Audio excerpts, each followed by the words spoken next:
We have somebody who came for the first time, last time. Please give it up for Nisha by Night.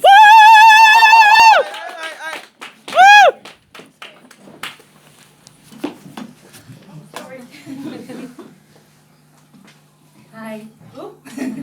Hi, I'm Nisha by Night, and this is a piece that I wrote this week.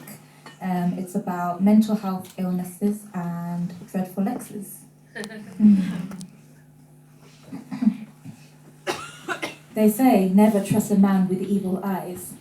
You will fall in love with the hazel irises, streaks of yellow, but be too naive to notice the shades of evil.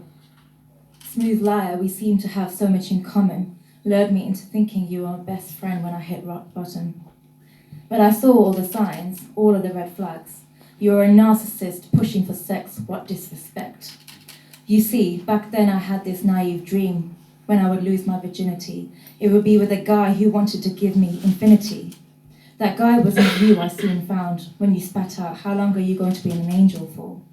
Coming into my room only late at night when our friends wouldn't see you wanting more. So what other atrocities did you commit, other than calling me shit? Let me expose you to my audience as your retrospective forfeit.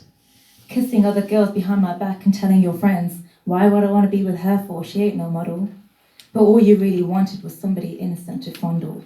Someone to tell you how good your body was, how perfect you are, whilst you slagged everyone else off, telling me I'm fat and wouldn't go far. And then the day came when we no longer could be. I felt my heart drop when you said to me, I really like her, I love her, and all the same crap that you told me, the same lines you used on all of us. What a twat. She was a family friend, and truth be told, she wasn't even a 3. But she was naive and innocent, so you chose her over me. Because she would take your bullshit and would be blind to your poison. It wouldn't be long until she would experience the same noise I did. That's when I experienced heartbreak truly for the first time in my life. A part of me died that night when you stabbed my back with a knife. I became suicidal, I had thoughts of overdose. That triggered the anxiety, the panic attacks, the endless woes. The sleepless nights ruminating what we had. I couldn't even speak to my own mother and my father. Fuck, it was that bad. The drugs and the alcohol and the never-ending depression. On sertraline and propranolol just for the suppression. My dysfunctionality, I even had to drop out of uni. I couldn't even pack my own suitcase to escape abroad, a lost opportunity. You see, I have a family history of mental illness, a genetic susceptibility. My grandfather and aunt were victims with no credibility. But you triggered off my ludicrous inability to speak, to eat, to read, to do the everyday things. Oh, isn't it a shame that the daughter turned out the same? That is what fed my paranoia. What would people say? That's when I began to question my own mind. Am I sick? Am I ill? Do I need help? Am I blind? That's the scariest thing, I think, the thought of losing your own shine. To say what I was feeling would only lead to more of what I was feeling, and it took me 6 whole months before I could finally start the healing.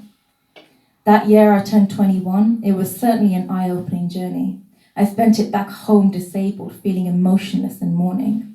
My eyes would fixate to a spot in the distance and glaze over as I drifted into the abyss, escaping into another world when I had enough of this. Speaking so slowly, spacing out, I was a mess. Now, years later, I look back, I just wish I hadn't said yes. But look at me now, I'm alive to tell the tale, despite still living with the anxiety and the flashbacks making me pale. I survived this, y'all. I passed the test. Made a spoken word out my story so all of you can learn to be your very best. Thank you. Yeah.